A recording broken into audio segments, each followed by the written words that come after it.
Good morning student, मैं आपकी कक्षा अध्यापिका निशा शर्मा। आज हम संज्ञा के विकारक तत्व कारक करने जा रहे हैं। बच्चा इससे पहले मैंने आपको संज्ञा के विकारक तत्व लिंग और वचन के बारे में जानकारी दे दी थी, इसलिए आज हम उसके तीसरे तत्व कारक को पढ़ने जा रहे हैं। आज हम आपके संज्ञा के विकारक तत्व में से कारक करने जा रहे हैं। कारक और उसके भेद। वाक्य में कारक चिन्ह क्या होते हैं? कारक चिन्ह होते हैं ने, से, को, की, ये सब कारक चिन्ह होते हैं। उदाहरण के तौर पर मैं आपको एक वाक्य बताती हूँ, जैसे राम रावण मारा। हमें कैसे समझ आया कि राम ने क्या किया? अगर हम बोलें राम ने रावण को मारा, तो ने और को जो ये कारक चिन्ह है, इन्होंने हमारे वाक्य को सार्थक रूप प्रदान कर दिया।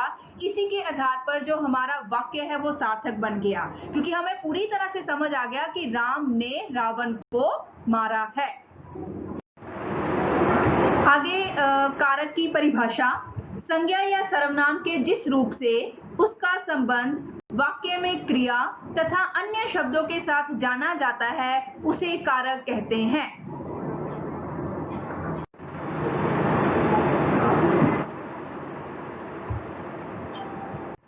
आगे है कारक के भेद।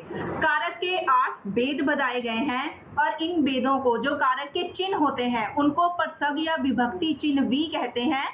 तो आपको सिंपल क्वेश्चन ये नहीं आएगा कि कारक के भेद, या हम ऐसे भी डाल सकते हैं कि कारक के विभक्ति चिन्ह कौन से हैं। तो ठीक है, आपको ये भी याद रखना है कि चिन्हों को परसव या विभक्ति चिन्ह भी कहते हैं। तो कारक के 8 चिन्ह है। पहला है कर्ता ने, कर्म को, करण से, के द्वारा, संप्रदान को, के लिए, अपादान से, अलग होना, संबंध, काके की, रारेरी, अधिकरण, में, पर, संबोधन, हे, अरे, अरि इत्यादि।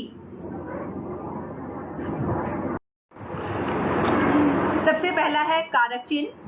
वाक्य में जिस संज्ञा या सर्वनाम शब्द के द्वारा क्रिया करने वाले का बोध होता है, उसे कर्ता कारक कहते हैं। बच्चे, जैसे कि नाम से स्पष्ट हो रहा है, कर्ता मतलब होता है कार्य को करने वाला। जैसे इस चित्र में लड़की अपनी गुड़िया के साथ खेल रही है या अपनी गुड़िया के साथ भाग रही है, तो ये क्या हो गया? कर्ता कारक कौन है? ये लड़की, क्योंकि ये लड़की काम कर रही है। आगे है कर्म कारक। वाक्य में क्रिया का फल कर्ता पर ना पड़कर जिस अन्य संज्ञा या सर्वनाम शब्द पर पड़ता है, उसे कर्म कारक कहते हैं। कर्म कारक का विभक्ति चिन्ह है को। कभी कभी विभक्ति चिन्ह के बिना भी बच्चे जो कारक है वो लगते हैं, जैसे मोहन चावल खाता है। यहाँ पर जो मोहन है वो क्या कर रहा है? चावल खा रहा है। तो मोहन क्या खाता है? मोहन चावल खाता है। तो चावल क्या है? कर्म कारक।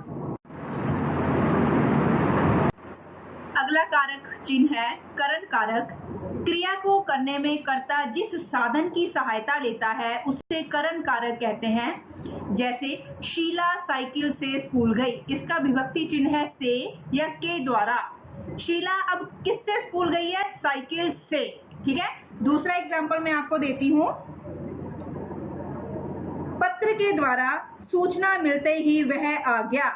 तो किसके द्वारा उसको सूचना मिली है? पत्र के द्वारा। विभक्ति चिन्ह क्या लगा? के द्वारा। क्रिया को करने के लिए कर्ता जिस साधन का, मतलब जिसके द्वारा वो अपना काम संपन्न करता है, उसे करण कारक कहते हैं। आगे है संप्रदान कारक। कर्ता जिसके लिए कोई कार्य करता है या जिसे कुछ देता है, उसे संप्रदान कारक कहते हैं। जैसे मोहन ने छोटे भाई के लिए चॉकलेट खरीदी। संप्रदान कारक का विभक्ति चिन्ह क्या है? के लिए। मतलब कर्ता मतलब कार्य करने वाला, वो कार्य जिसके लिए कर रहा है, जब अगर किसी को कुछ दे रहा है तो उसे ही संप्रदान कारक कहते हैं। दूसरा इसका एग्जाम्पल हम कह सकते हैं, किसी धनी आदमी ने गरीबों के लिए कंबल खरीदे, तो उसने क्या किया? किसके लिए खरीदे हैं? गरीबों के लिए। ठीक है जी। अगला कारक चिन्ह है अपादान कारक। जिस संज्ञा और सर्वनाम शब्द से अलग होने का भाव प्रकट हो, उसे अपादान कारक कहते हैं। अपादान कारक का विभक्ति चिन्ह है से। जैसे गंगा हिमालय से निकलती है।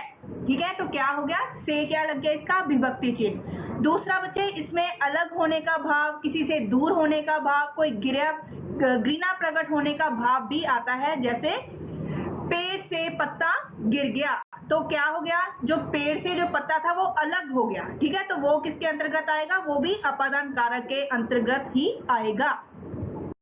ठीक है, बन गया संबंध कारक। दूसरा मैं आपको बताती हूँ, रमेश का भाई डॉक्टर है, तो संबंध कारक क्या है, का। ठीक है जी, रमेश का, तो भाई किसका है, रमेश का, संबंध कारक क्या बन गया, चिन्ह क्या बन गया, का। अगला है अधिकरण कारक।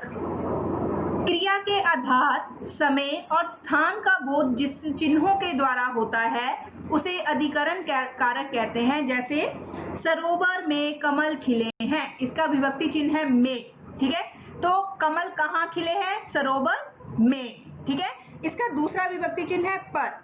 मेरी किताब मेज पर रखी है। ठीक है, समझ आ गया आपको, स्थान का बोध हो गया, इसे कहते हैं अधिकरण कारक। अगला कारक चिन्ह है संबोधन कारक। संबोधन कारक के चिन्ह है हे, अरे इत्यादि।